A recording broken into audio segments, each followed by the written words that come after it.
Hello and welcome to Power Reflections, a proud member of the Duff Network where we reflect on Wildbow's most revived work as it releases. I'm Ruben Morehouse. And I'm Elliot Diebold. And we're coming at you live today from our Discord to talk about Hard Pass 23.1. Wait, that's not right. It's Go for the Throat 23.1. Sorry, yep, forgot to change that when I did the notes. Go for the Throat 23.1. Just 23.1, because this is one of those times when a chapter has come out like right before in the like day period before we record, and we don't really have enough time to do the notes on it. Yeah, so we'll be back for it's like an interlude next week and probably another chapter or two. But before we get into the chapters, just a reminder, it's I think 4 or 5 days till entries are due for the fan art contest. Yes. We've gotten one so far. So, there's still plenty of room for people to draw up something about transformation and send it in. Yeah, totally. So get your submissions in for that. The way to submit them, I guess you can find on the website. It's an email address. I'm not going to tell you what it is because I don't remember it off the top of my head, but it's on the website, duffmedia.com. Yeah. And the show notes have a link to the website with those details. So follow the show notes to the website, and then the website will tell you the email, and then the email will tell you where the key is, and then you need to find where you put that key in. It's under a fountain in Italy, and then from there you'll be able to submit your entries. Yeah, this month's fan art contest brought to you by Kenneth Found. Brought to you by what's Nicolas Cage's name in National Treasure? I can't remember. But whoever that guy is. Wasn't it like Ben Franklin? Like it was a stupid joke like that. That's right. Good stuff. National Treasure. What a movie. Anyway, we're not here to talk about National Treasure. We're here to talk about a different type of national treasure, a Canadian national treasure, Wildbow, and his story, Pale. And we're talking about Go for the Throat 23.1. I segued it back. Here we go. We're talking about Avery's back, finally. She's ready to head back to the real world, but she's waiting for the perfect time for her big entrance. Yeah, and it's just like, you're just reading this and you're like, man, I really hope she can pull it off. Yeah, I think it's really fun that this chapter starts with, like, before the thing that we know is about to happen. And so, like, I can imagine Avery and Snow being quite tense of like, oh, we've got to pull this off. We've got to make this land in the perfect way. We know it lands perfectly. And so we're just kind of enjoying the ride while Avery and Snow are trying to, like, make this work. It's very fun. Yeah, and I've noticed that something Pale does actually quite often is having a big moment where an anvil is dropped on us, and quite often they can even end arcs, and then the next chapter or the next arc starts off by taking a step back and kind of filling in the details around it. Like it's like it always feels like Pale doesn't want to just have like a cheap win or something, but it's like after it gets its big drop the mic moment, then it also like shows you why like this works, like why, like what like the hard work Avery had to do and how this sort of mattered. Yeah, it humanizes it a bit more, as well as kind of giving us a nice recap of like, hey, remember, this is where we're up to, like, here we go. Yeah, it's good stuff. I really love the bit where like Snowdrop basically has to force Avery to eat some fucking food. And it like it's just like Snowdrop's so good, and like like I know we already knew this after the whole she saved her from dying thing, but like the sort of the post-op care that Snowdrop is giving her here is just like so good. And like just like Snowdrop puts her foot down, she's like, no, fucking eat. I don't care that you're not hungry. You fucking need food. Eat something. Like it's just yeah. What a treasure Snowdrop is. Snowdrop. Now Snowdrop is another national treasure. But off the paths, not of the Canada. Paths, yeah. Also, sorry. Do you think there's a chance that the way this story goes, we get like, because I guess this kind of already is the case. I'm just thinking about like the parallels between kind of national identities and identities of kind of adjacent realms, like the Fey Courts or the Warrens or the Abyss or whatever, and like how Kennett is This is an interesting thought to come from such a stupid joke about Snowdrop being a national treasure, but it's just like I'm thinking about like Kennet being this almost being an embassy for the joining of these kind of adjacent things. It's just it's interesting to think about.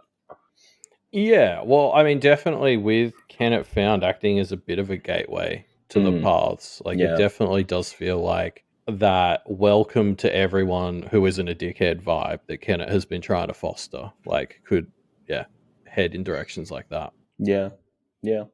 Um, but yeah, Like, oh, sorry, and like Kenneth Found being the place where the sword moot was held, real, I think would help to legitimize it as a place yeah, true. like because it established it as very important neutral territory within this whole region. So I could see the idea of like it being able to act as a neutral court or something. I don't know. Like, yeah, Mm, yeah, yeah, yeah. Interesting, interesting.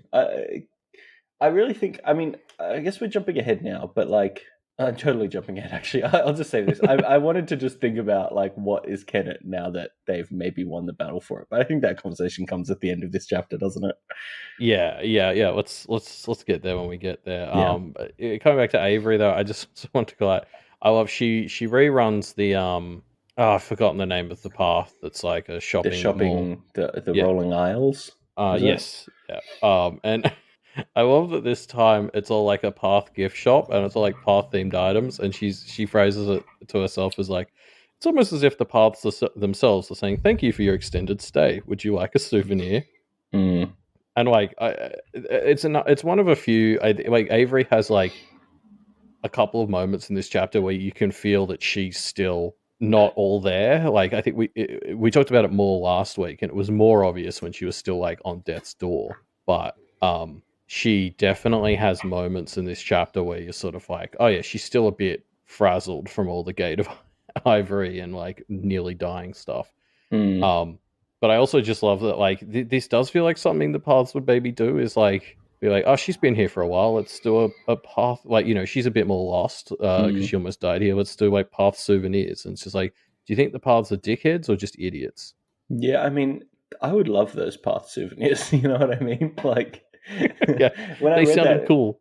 it was like postcards or whatever with pictures of like key figures from various paths, and I was just like, "That's awesome! Take some of those, Avery." Weren't there some plushies? I remember hearing. Oh Oh yeah, I yeah, don't know. yeah, definitely want those. If Wildbow is using this as a way to seed ideas for merch, I'm all for it. Yeah, Just so no, you know. when are we getting that Snowdrop T-shirt store? I mean, that's just the gateway into the full. Mm, Yeah, yeah. But yeah, so Avery does what we saw her do last chapter, which is get the iron spike, grab it, and then we see how Marissa responds, which is by freaking the fuck out and trying to get it back. yeah. Like again, Marissa has that vibe of like she. It feels like she's trying to give off this like cool, calm vibe, but like I don't know, she's clearly fucking hassling Mm, to sort this out. And like, yeah, I don't know. We'll get there when she finally does retreat. There's some interesting knowledge we learn there, but like her whole vibe here just kind of reeks of like she's more angry, or yeah, she's hiding how much this has pissed her off mm, and is getting to her. yeah, we see her in her true form. Yeah, I don't know. She's become like a blood Dracula, right? Like she does this like blood shape shifting thing, which is very cool. It's very cool to see, especially because we haven't really seen Marcy like go all out since she Yeah. became what she is now, and this like blood shape shifting vibe is very cool. Well, and especially now that she is just a blood goddess and isn't associated with Yes, the abyss, yes, it's really cool for us to kind of learn what a blood goddess can do. yeah, Um, I couldn't help but think that like so Avery is now a bit more lost at the moment just because she almost died out on the paths for a few days. mm, Um, but I think this is one of those other verse things where it's both because I also think she's probably in need of a bit of blood. Like I think she's probably light on like she's suffering from blood loss to a degree. So I was like, do you mm. think that gave her a tiny bit of an edge in this fight? Like just the fact that she She's doesn't got no have blood. as much blood. Yeah, I like that. Like she's trying to bloodbend Avery, and like, why isn't it working or whatever? Yeah. I just a little symbolically that actually like if you've already mostly bled out, you've kind of got a little bit of a weird edge on Marisica. Mm. It's a good strategy. Use up all your self on magic, leaving you with no blood, and then fight Marcy when you're nice and weak. Yeah, Um, yeah, it's yeah. good stuff. I mean, like this is just generally. I'm super keen to see what lingering effects there are for Avery after this quote unquote stunt that she's pulled. Like, Mm, obviously we see the conversation with Jasmine and her parents at the end of this chapter, and it seems like Kelsey in particular is pretty unimpressed with mm. the old daughter getting shot routine. But yeah, like I don't know. I guess just like I'm just constantly thinking about like, yeah, she spent all this time on the paths, so I feel like she might be a little bit lost at the moment, and that would fuck with some of her connections. Like everyone keeps talking about how light she is when they pick her up, and that reminds me of Marlon. So like I think there's some stuff going on right now. Like I'm not saying this is irreparable or something, but just like between the Sable kind of erasing a lot of her connections and then being stuck on the paths for a few days, I think Avery is going to be in an interesting spot in terms of needing to reforge a lot of connections, and that's always been her strength. But like, this is the first time where she's really feeling the effects of the I don't know, the difference between her as a networker and then also as a path runner. Mm. And Yeah, I'm interested to see how she handles it throughout this arc. yeah, definitely. Yeah, this lightness thing is wild, right? Like it keeps getting mentioned. I think I have a note about it later, but just like I don't know, it's really unsettling. Yeah. Well, I think it's indicative of her being a little lost. Now, like, as the chat is saying, she's also got like snowdrop energy in her, which isn't helping. Mm, So there's just like a couple of reasons that at the moment she's a little bit Marlin-y, yeah. like a little bit disconnected from the planet, and that's just like honestly, that's something that a path runner is going to have to be able to handle. So it's like this may not be the last time something like this happens to her if she plans to keep running paths. So it'll be interesting to see how she tackles it. Mm, yeah. Um, Yeah, I just want to also call out. Maybe it comes from this lightness bit, maybe it doesn't. But that bit where she like grabs onto the spike and Snowdrop turns on the magnet and she just like zips away from Rusica. It's just awesome. This scene What a here great has so move. much like this scene has so much classic Avery movement shenanigans. It's so wonderful. Yeah, and it's because this whole it hadn't occurred to me either, but I love this moment where Avery's standing there with the spike and she has the thought, I did not think about what I was going to do next. And as Marissa comes for her, she's like, I did not plan this far ahead. And it's just so perfectly Avery that Avery like has her big badass moment and then just half a second later is like, oh, now what? Like Avery has never been a strategist. She's just someone who can do good moves. And that was just so perfect. It was so her. Mm. And it Yeah. also, I think, like as you said, there's like this whole fight after this, and like that tension immediately comes back because, as you said at the start of the chapter, there's not too much tension for us as readers because we know that this is going to work. And then as soon as we have this moment of like, oh, I didn't think about what to do next, suddenly all the tension is back because it's like, well, fuck, now we're back in Avery's head, and we know she doesn't really have a plan anymore. It's Mm. great. Yeah. Yeah, it's good stuff. Um, Uh, yeah, she also she does one of her classic zingers, which is as the nail is getting pulled out of Marissa, Avery goes, "You've got some iron in your blood there, Marissa." And then she mentions that she's saying this for the benefit of nobody in particular, which is just great because it shows that her need to drop corny zingers is so integral to her. She's not doing it for show. But also, I do feel like the spirits probably gave her brownie points for that because that's classic shit. mm, yeah. Yeah. Throwing a classic line. Yeah, I mean that's like that's very Avery's rule of discourse is throwing down a stupid zinger. Mm. Yeah. It's a rule of discourse. Yeah. Um, so yeah, we also get this little bit with a knitting needle other that tries to jab knitting needles into Avery's eyes and just won't be shaken loose, which I think is very fun, very classic kind of boogeyman style monster. It's good stuff. Yeah, and like the it follows kind of vibe of like you can't shake it, like it has this connection and it's just slowly drawing it in, and then like when you realize the needles are pointed at the eyes, like oh, terrifying. Mm, yeah, Boogeymen are so cool. yeah, they're awesome. Um, So yeah, the gang has properly reunited, and they are kind of observing as some neutral arbiters show up to judge Marcy's crimes. Where did they find these two? Yeah, well, when the Lord guy stepped out, I was like, oh, is this going to be like Paris or something? And no, I don't think it was. It was just some Lord guy. Yeah, We don't really know who it was, but but I he's was really also interested to find out who they are. yeah. We don't really get to find out, but also I want to know because this guy was shit, right? Like Oh he yeah, comes in, like they've brought him in as a consultant, and he yes, goes, "I think it's better if I just don't really vote, and I will withhold my yeah. vote." And it was like, I'll hold my vote for if I'm a tiebreaker. Is basically yeah. what he said, right? I was just be like, what the fuck are you doing here then? Like, can you imagine Mm, hiring someone, paying for their travel to come to this, and then he's just like, so I'm not really gonna do anything. yeah. Whereas there's like this other Azure lady who presumably isn't the Azure that we saw an arc or so ago, but is like a different one. Mm, And she actually like engages. And I was like, oh, I like you. You're actually like trying to do things. yeah. Yeah, seemed cool. And there's this bit with so okay, so the way that this kind of resolves is Marcy still feels like even without her abyssal god connections, like she's still powerful enough to fight against the wild hunt and basically everyone that's assembled here, which is Yeah. crazy, even when she's been kind of hit by the uh, minor gainsaying stick. But then Helen kind of comes in with, "Oh no, my queen, you shouldn't Yeah. deign to lower yourself to this combat," kind of stuff. And Marcy does call out that it's a very obvious and blatant manipulation, but it still kind of gets Marcy to back down. What's the deal with Helen right now? What is Helen like ready to change sides? I no, like I don't know.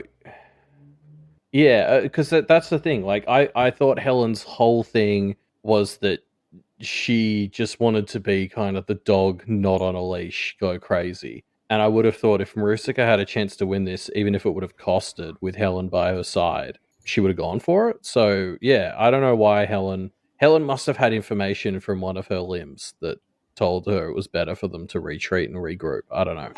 Mm, yeah. Um, but like, because this is crazy. This moment where we learn that even with the wild hunt here and everyone else, Marissa can probably still win. Like a good reminder that, like, yeah, she lost her abyssiness, but like she is still a fucking big bloody goddess with a lot of followers and some souls in the bank. Mm. That's not for nothing. She's still powerful. Yeah. Yeah. Yeah, for sure.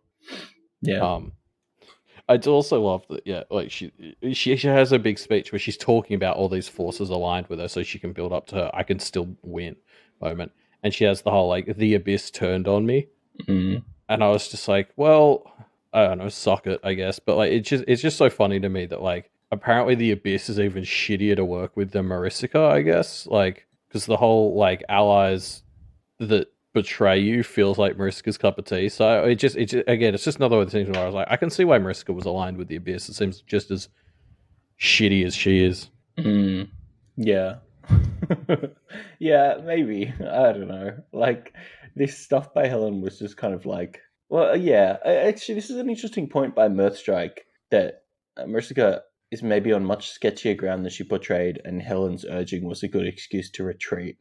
So her turning tail with that excuse, actually, Helen saying that might have been very Yeah. useful.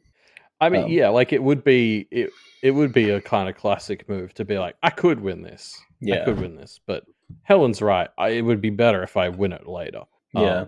So yeah, I don't know. I mean, I feel like even in her new form, Marusika isn't that tacky. Mm. Um, but I guess we'll see. I'm just like I'm interested. We know now that she's a blood goddess pretty much exclusively, and I wonder what she's losing by not having the abyss more so than just like all her boogeyman and her ability to revive Yeah. her dead boys. Like part of me can't help but think that we know the abyss is all about like recycling stuff and Mm. like claiming space. Like because we one of the big things we know about gods and goddesses is that it can be quite difficult for them to be active and use their power. The seal is weirdly limiting for them in a bunch of ways. And I wonder if the abyss was providing Marisica with some ability to act. And Mm. so like in some ways it costs her more to do stuff now that she's just divine as opposed to abyss divine. Yeah. Yeah, it's interesting. I mean, I think she'll definitely start losing some followers, but we'll have to see like how does she handle? Yeah, I don't know. How does she handle just being Marika the Blood Yeah. Lady, not the Blood Goddess? Yeah.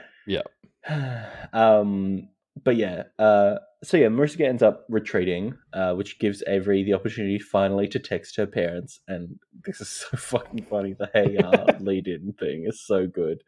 I mean, obviously, even the message she actually sends still starts with heya, which is crazy but hilarious.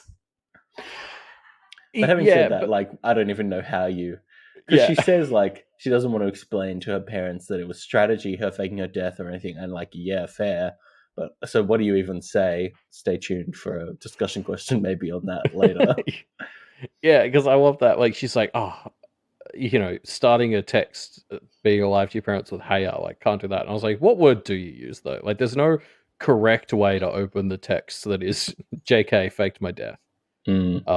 So yeah, you're right. We'll get to it. But I thought this was so funny that she, like, because that would be paralyzing. It's like, how do you send this message? Yeah, I don't know. Pretty tough one.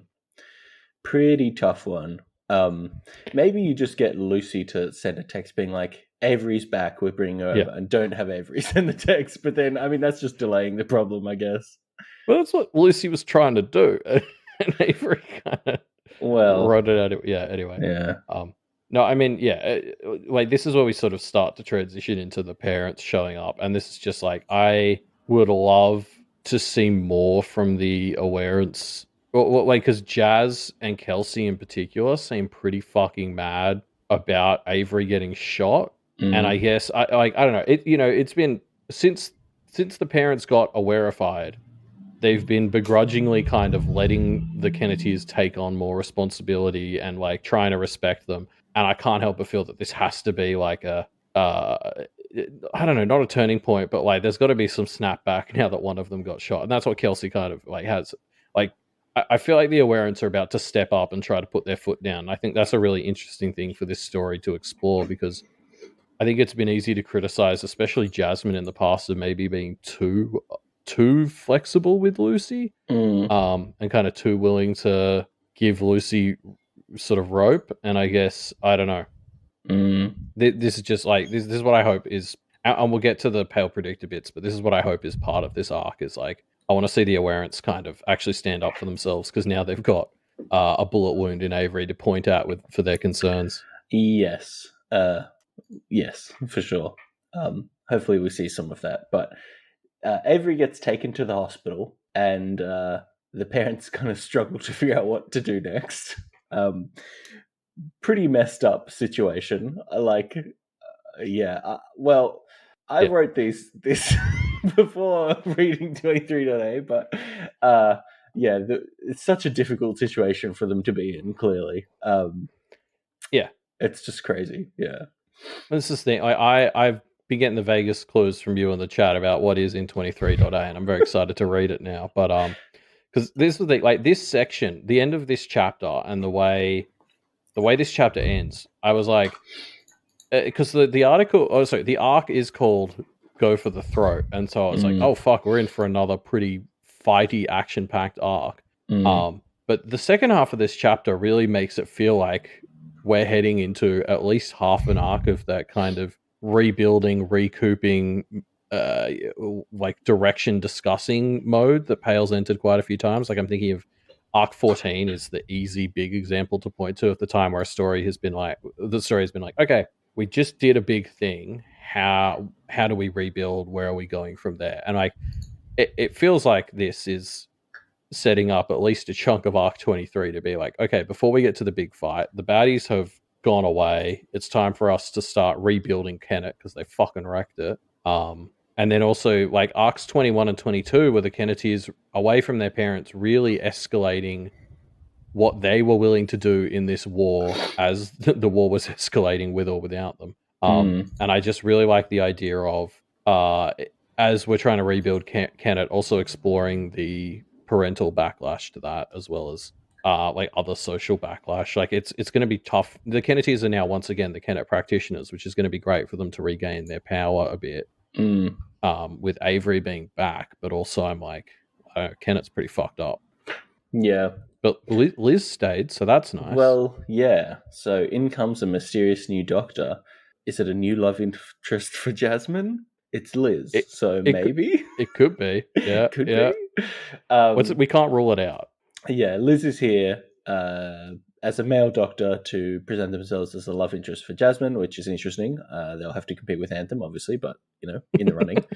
And then the big news is that Charles and Marcy have left Kennet. So, yeah, I mean, like, this didn't really hit me the first time I read it, but like, presumably what this means is this arc is going to be a quieter arc as they like rebuild Kennet a bit and prepare for their next attack on Charles and Marcy. But then it's called Go for the Throat. Like, this is what I was saying. Yeah. It was like, because this chapter ends and I'm sort of like, oh, we're in for a rebuild arc. But it's called Go for the Throat. Go for the How Throat, does that yeah. work? Yeah, for So sure. I feel like maybe it's going to be half an arc of rebuild. I don't know. Like, I just that. Yeah, I guess we'll see. Yeah, it's yeah. Who knows? Who knows what's going to happen? But it's going to be exciting. I'm just very excited to see yeah, I guess them rebuilding Kennet. Like, I feel like they deserve a bit of a win, Yeah, and I don't know. I always like these parts where after the conflict they get to focus on rebuilding and how these conflicts are affecting them. So I don't know. I'm down for at least a couple of chapters of rebuild focus, especially when Kennet has never been this fucked up before. Yeah, totally. But yeah, like, this is huge. So wait, there's a couple of things to talk about with Charles's side as well, because obviously it's huge that Charles has left his seat. Like, they've fucked Charles up so hard that he's had to leave his seat of power. Mm. And that feels pretty important. Or like, that's better than they've done, the last, what would be 10 arcs now. But then, like, also the thing that's always felt like the one vulnerability the culprits had is that they were shit at being a team, and they were all doing their own stuff and kind of overlapping just a little bit. Yeah. Whereas what Liz tells us here is that the Genetiers managed to fuck them all up so much that they've all retreated and they're now working together to come back. And I'm like, I love this, because I've always... It felt like it would be too easy if the whole teamwork angle of this story kind of came down to the culprits are bad teammates and the Kennedys just win because they're good teammates. And this feels like a much more interesting way to explore it. It's like, no, we're actually going to see what they look like when they do work together, because they're terrified of the Kennedys. Like, that's fucking fun. Yeah. Yeah. So yeah, like, yeah, the culprits all genuinely working together is a terrifying prospect. And yeah. I think that really starts to feel like final battle level shit right there. It's not just all these separate giant people and their lords. It's like, no, they're becoming a united front. That's Yeah. Yeah. I couldn't help but notice we did not get clarification whether Rook went with them. Yeah, who knows? Who knows what Rook's up to? I mean, in fairness, as Rook joined their team, they started losing fights. So, she's doing it. She's doing the Lord's work, that one. Yeah. I don't know. I can't wait to see Rook this arc. If we're rebuilding Kennet, Rook's got to make an appearance, because I feel like we've been saying it for a year now, but somebody needs to have a fucking chat with Rook. Yeah. And hopefully we'll see that chat next time. Because that's the end of our chapter. But it's not the end of our episode, because we've got some predictions and some comments and some discussion question answers to get to. So let's start with some comments left by folks in our Power Predictor spreadsheet form, which you can find linked in the show notes down below, or on the episode discussion threads on the subreddit. I've got a simple one, so I'll start with mine, I guess, which is from Psycho Canuck, who basically just gave a little bit of a rundown on all the things that the Kennetiers have done in the last 2 days, which is cutting down the Aurum Coil's territory by a huge amount, winning against two of the most powerful combat practitioners in a 2-on-2, establishing new laws governing practitioner warfare, gainsaid 2 judges, gainsaid, cursed, and tore out the power source of a literal goddess. It's been a busy 2 days for them, and all the comments under that were just pointing out all the other fucking wild shit that they've done. It's just like, God, it's interesting sometimes to take a step back and look at the Kennedys and be like, holy fuck. Yeah. Like, you just have to imagine Florin is sitting wherever the fuck he is right now, reading this report and just going, "Oh, thank fuck!" like, this, it could have been a lot worse for you, buddy. And yeah, I mean, this is what's led us to the situation that we've got now, where the culprits have all fucked off and they're regrouping. Like, they've all taken pretty big hits, and it's going to be really fun to see how they operate now that they're kind of desperate again. Yeah.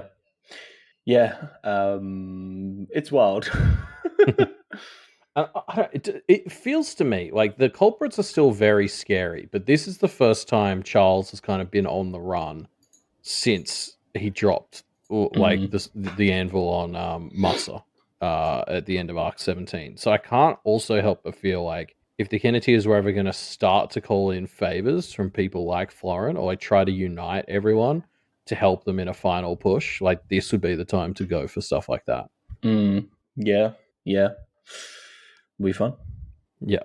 And so then I brought in another comment from the Reddit thing for the chapter, and this was by Tasawat, who just pointed out a fun link that I certainly was not going to make on my own, which is the throat chakra in like Soul and Self was described as the chakra that's all about like your connections. So it's like, where your word and your breath come from. It's how you communicate and like connect to society. So when we're thinking about the arc title, like Go for the Throat, it's really fun to sort of focus in on the otherverse specific interpretation of the throat as like to do with connections. Especially if we're looking at maybe, a good chunk of the arc being dedicated to a rebuilding, resting sort of scenario, that interpretation of throat might become quite important. Yeah, definitely. I think that's a really good call. Yeah, the throat chakra call out, I think it's really good. It's really clever stuff by Tisawat. Yeah. All right. Well, thank you, folks, for leaving your comments. Of course, you can find a link to the Power Predictor form in the show notes down below. We can also find links to our discussion threads, which is where you can leave your answers to the discussion question. Like last week's discussion question, what would you use the drink refill machine for? And I think it was fun that there was no effort put into clarifying what the limits of it might be. So everyone brought their own interpretation of those limits. Yeah. So Min gave us an answer and was kind of directly questioning this aspect of it. Like, is it just liquids, or could I do like a buffet plate? Could I put Matthew in there and get some of his hallows filled up? Could you put a battery in there and get the battery recharged? Like, what are the limits on this? I thought those were some really fun experiments you could run on this thing if you got your hands on it. Yeah. There's some really fun answers. Yeah. Which was my favorite answer? I liked Hobo Demon's answer, which they gave two possibilities. The first is a source from when they're a kid that they've tried to recreate but have never been able to. Which, I mean, if they don't have any of it at all, then they probably would be able to, because it's got to refill something, right? Like, you can't just make any liquid. Yeah, but I think the idea is if you can just get one more lot of this, then you're set. Yeah. But I feel like everyone has that. Like, everyone has one dragon they're chasing food-wise of like, you tasted a burger or a steak or something somewhere as a kid, and it just lives rent-free in your brain, and nothing else, like nothing ever matches up.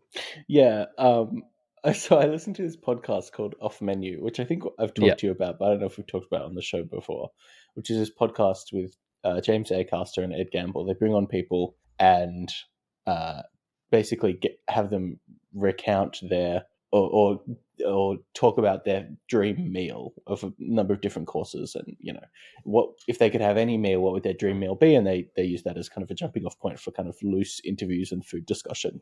And I would say about a third of the people mention a specific dish that they had in one place, if not more, that they've never been able to kind of get again. I remember there's somebody whose was like a sandwich from some stadium or arena, and they've gone there since, and it hasn't been the same. It's just like, Yeah.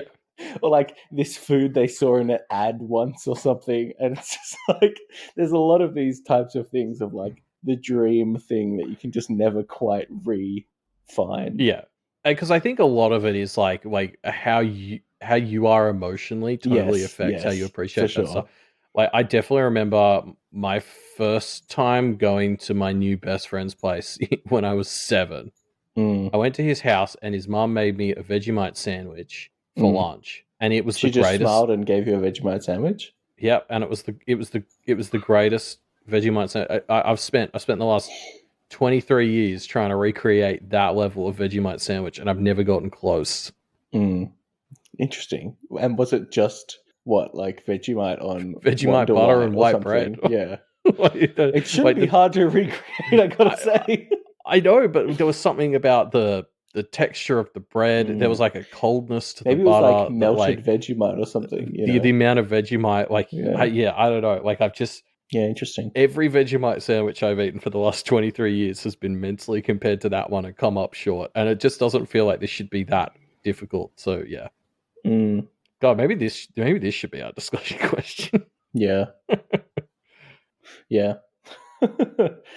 Maybe a future one. Let's have it for a future one. Sure.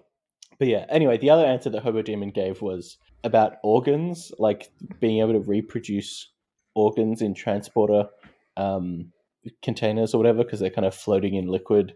And the quote was, drinks with bits in it like mini marshmallows or kidneys still count, right? And I love that. It was just a big leap going from a drink with mini marshmallows in it to a drink with whole kidneys in it. But yeah, it was interesting. It was a good thought. Yeah, well, so Tata Demalians, they figured that it had to be a liquid that you consume. Mm, So the kidney one is interesting because I think you'd have to kind of drink the first one to convince the machine that it's something you consume. mm, So that I don't know. I'm not up for kidney hot chocolate, but that sounds like Avery's jam. But anyway, so Tata Demalian suggested insulin shots, like mm. get drive down the price of insulin by mass producing it using the free refill machine. Which, yeah, I love that. Yeah, yeah. Yeah, that was a really good one. That was a really clever way to do it. When I first read that, I thought that's a great way to make a lot of money. But that's the very Martin Yeah, Shkrelian response. Of course, it's a yeah. great Okay, Wonder can. humanitarian response. Along the same lines, Sengachi said helium, Yes, liquid helium, another great genius. way to get rich by exploiting Yeah. the scarcity of some needed resources.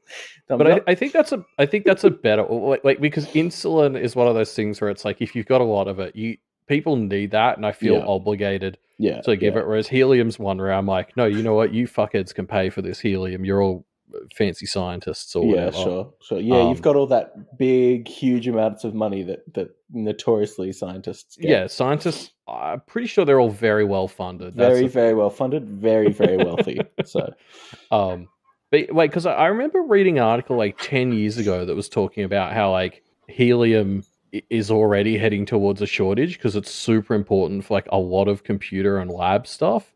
mm, And we're wasting just an absolute fuckload of it on like balloons and shit. It was like its price should be a lot higher than it is or something. mm, And that was like 10 years ago. So I assume that problem has just been fixed, yeah, yeah, like global warming and stuff. Like you hear about yeah, it and then it stops being a thing. So I assume it just got better. yeah. Um, Drake Blood 4 mentioned a soda that I'd never heard of called Pepsi Zero Mango.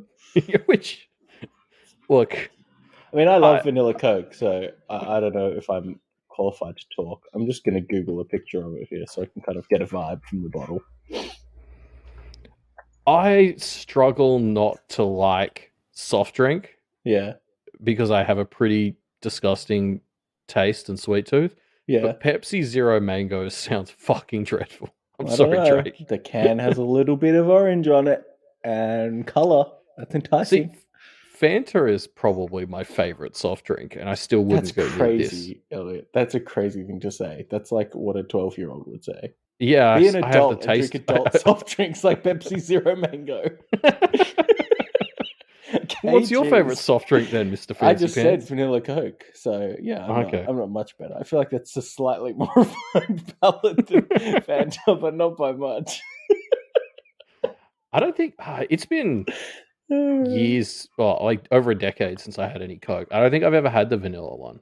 That's nice. Yeah, I just don't like cola. I only like cola when it's mixed with rum. I That's don't think also it's the quite cola that nice. I'm enjoying. Oh, I don't know. Rum and Cokes are very good. I once had, when I was in Italy, when I was like 16, I got a bottle of Fanta from this Okay. shop with dinner. Is this going to be And it, another food that you've struggled to yeah, reproduce but never no, been this able is the to? opposite. It was the foulest thing I've ever Oh, tasted. It was interesting. like, it wasn't olive flavored Fanta, but it was like, it was That's something like crazy. Wait, well, bitter. but so did you say you were in Italy or at an Italian restaurant or something? No, in Italy. It was an Italian Okay, restaurant in Italy. okay. I think they just call them restaurants there, but I yeah. don't know. But so were you eating like some an Yeah, we got entree like of olives or something? yeah, it was like, some restaurant with 2,000-year-old building serving like classic style pizzas Yeah. and shit. And we got Fanta with it. And it was Yeah. yeah, I don't know. I just remember like having one sip and being like, oh, fucking gross. And like my mom was like, chastising me for being like a spoiled little shit. And I was like, you try some of this. And like everybody in the family had a bit. And they were like, this is disgusting. Maybe Italian Fanta is shit, or maybe the Italian word for olive oil is Fanta, as Waterfall is suggesting. Well, no, because I thought it was grape Fanta when I got it, because that's my favorite Oh, kind of Fanta. wait. So was it orange or was it? No, so well, that's it. I thought it was like purpley, but upon closer inspection after tasting it, it was like brown. Oh, Like it was like maybe it was a new type of Fanta. yeah. So yeah, it was a Okay. flavored Fanta. We looked it up. It was like like you get grape flavored Fanta. It was like I can't Right. It was like fig Fanta or something. Yeah, but it was something kind of salty and bitter, and it was like, why would you? All right. Yeah. Anyway, I've looked it up Can before. I send some pictures of this? Is it? Yeah. Chuck Is them in the it chat. this one? Was it in a glass bottle? So where have you sent me these pictures? I've just posted them in the Paraflections channel. Yes, that was it. this? Aranciata, yeah. Okay. Italian Fanta. All right. Where can I buy Italian Fanta? I live in the US and visit Italy. I fell in love with the Italian version of the soda Fanta. Interesting. All right. I mean, I don't think this was like their Aranciata regular Fanta. I think it was like a flavored one. Okay. Yeah. Aranciata San Pellegrino is apparently what it is. I don't know. This is posted on the Italy subreddit. Oh, okay. Okay. Interesting. All right. Well, yeah. So it's definitely not. It's like a different thing. Wow. Yeah. Anyway, it was gross. Now I want to try it. Anyway, what were we talking about? We were going through the discussion question answers. So Yeah. this is like, I think it was like 2 weeks ago. Of course, what this discussion question was going to lead to is discussion about weird drinks. No, I think we had that episode like 2 weeks ago where we were both a bit out of it mentally, and I think we've just managed to do it again 2 weeks later. Did we talk about? I don't think we talked about Tiny Alchemist's answer, which they just said I'd get free infinite refills of gender fluid for all the NB homies, which I enjoyed. Pretty good joke. Oh yeah, another good one along those lines was from Shmee. I'm holding out my wallet and getting some free refills on those liquid assets, baby, which I think was pretty good. Yeah, love that. And I think that's all of them. I mean, what would you use it for, Ruben? I mean, vanilla Coke. I don't know, man. Probably just water. I would try and figure out a way to get infinite Tim Tams like the old ads, but obviously they're not a liquid, so I would need to figure out some kind of blended Tim Tam solution. That's what the cogs and wheels of the universe stuff in the path is actually. It's just that genie who offers you more Tim Tams. This is a very deep Australian reference. Oh, sorry. Yeah, we didn't talk about Drake Blood. The second half of their answer was you can get water titrate. You can get liquid ADHD meds apparently. So like another medical kind of answer, which makes sense. Yeah, I think I'm really struggling to. There's a distillery right near my old hometown that had just like they make all my favorite spirits, and I've been finding it really hard to get a hold of their stuff now that I've moved away. So probably just use it to refill like the the whiskey and the gin that I get from there. Yeah. Well, cool. Thanks everyone for leaving your answers to the discussion question. Rum and cokes. Rum and cokes maybe would be good. I could go for some unlimited rum and cokes. I mean, I wouldn't drink that, I wouldn't, in moderation, but be nice to have. Oh, imagine how much you'd save on like hosting a party. Like Oh, you can yeah. offer, Yeah. you can offer sort of unlimited fucking open bar. Yeah. This is the power of the paths. Yeah. By allowing you to host great parties. That's the what Anne Wint would use path magic for. Anyway, so yeah, we've got a new discussion question based on this chapter. When Avery texts her parents, we were kind of like, what do you even do in that situation? So that's our discussion question, which is, if you were Avery, how would you tell your parents that you were alive? This is a great discussion question prompt that Sage just threw in the Discord, by the way. What would be the best path to have your wedding on? We'll save that for a future one. Yeah, I'm chucking that on our list of potential future ones. Yeah, I think that's a great one. Anyway, yeah, so if you were Avery, how would you tell your parents that you were alive? You've got one text to send. You've run out of data, let's say. You've got to send one text to your parents. How do you do it? Yeah. And you don't have to be in exactly Avery's shoes, but in general, you have faked your death and made your parents believe you're probably dead in order to conduct a business transaction. How do you undo this? Yeah, totally. So yeah, feel free to take whatever constraints you want from there, but yeah, you can post that in our discussion thread, which will be linked in the show notes down below. Yes, don't forget to check out the Doof Media website, doofmedia.com.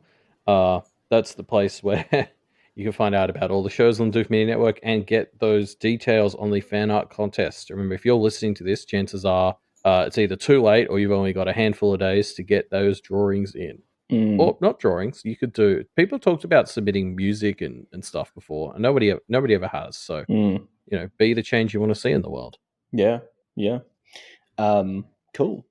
If you want more information on the Doof Media Network, you can head to doofmedia.com, find out more about the network there. You can also find the fan art stuff, competition stuff there. And you can find links to our Patreon, where you can support us if you're a fan of the network and want to help us keep doing shows and cool stuff. You can head to patreon.com/doofmedia and support us there. Yep, and don't forget to stop by Wildbow's Patreon, patreon.com/Wildbow, because otherwise he'll go for your throat. So better not let him do that. Not let him do that, yeah. Cool. Well, thanks for joining us, everyone, and we'll catch you next time for more Pale Chat. Are we rebranding this show to Pale Chat? #Pale Chat.